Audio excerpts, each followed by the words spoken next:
Assalamualaikum warahmatullahi wabarakatuh.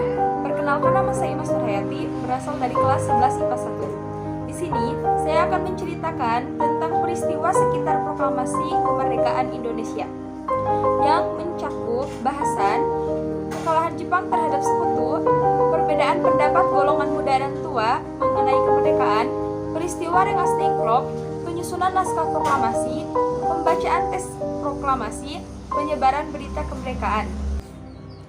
Kekalahan Jepang terhadap sekutu diawali dengan dijatuhkannya bom nuklir oleh Amerika Serikat yang disebut dengan Little Boy di dua kota di negara Jepang, yaitu kota Hiroshima dan Nagasaki.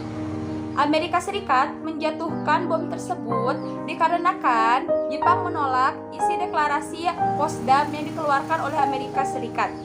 Isi dari deklarasi Potsdam diantaranya, semua penjahat perang harus diadili secara keras, termasuk mereka yang melakukan kekejaman terhadap para tawanan.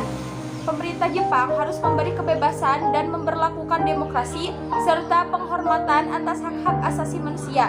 Pemerintah Jepang juga diberikan kesempatan untuk memilih mengakhiri perang kepada sekutu dengan cara menyerah tanpa syarat atau memilih untuk penghancuran secara besar-besaran.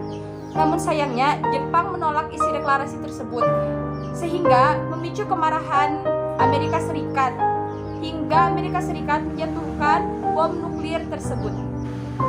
Bom yang diledakkan di dua kota Jepang tersebut menyebabkan ratusan ribu penduduk Jepang meninggal dunia dan ratusan ribu lainnya mengalami cacat. Pada tanggal 14 Agustus 1945 waktu Amerika Serikat atau 15 Agustus 1945 waktu Jepang menyerah tanpa syarat pada sekutu dan mengakui deklarasi Potsdam. Pada tanggal 2 September 1945, MacArthur sebagai perwakilan dari pasukan sekutu bersama perwakilan dari pemerintah Jepang melaksanakan upacara penyerahan dan menandatangani dokumen penyerahan. Upacara penyerahan tersebut dilaksanakan di atas kapal perang Amerika Missouri yang berlabuh di Teluk Tokyo. Dengan ditandatanganinya dokumen penyerahan tersebut, maka secara resmi Perang Pasifik atau Perang Dunia II telah berakhir. Golongan muda terus membujuk golongan tua untuk mengikrarkan proklamasi sesegera mungkin. Tanggal 16 Agustus 1945, pukul 4 WIB dini hari, golongan muda menculik atau mengasingkan Soekarno, Muhammad Hatta, Fatmawati beserta Guntur ke Rengas Dengklok dengan tujuan menjauhkan dari pengaruh Jepang. Sore hari, Ahmad Subarjo menyebut mereka di Rengas Dengklok. Tujuan penculikan itu agar mereka bisa meyakinkan golongan tua agar proklamasi segera dilaksanakan sesegera mungkin.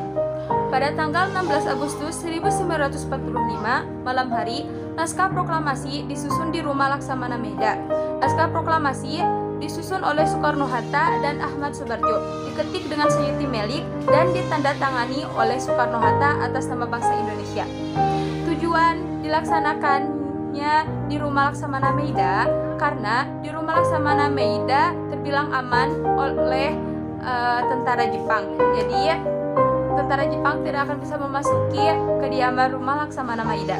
Pada saat pengikraran proklamasi kemerdekaan, bangsa Indonesia belum banyak yang tahu. Jadi penyebaran berita proklamasi dilakukan menggunakan radio, media cetak, dan utusan bangsa Indonesia agar seluruh bangsa Indonesia dan dengan ini penjajah menyatakan bahwa Indonesia kemerdekaan sekian Indonesia. Video dari saya, mohon maaf bila banyak kekurangan. Hal-hal yang mengenai informasi yang pemindahan telah kekuasaan saya sampaikan dan lain-lain berguna. Assalamualaikum diselenggarakan warahmatullahi wabarakatuh. dengan cara saksama dan dalam tempo yang sesingkat-singkatnya. Jakarta, 17 Agustus 1945, atas nama bangsa Indonesia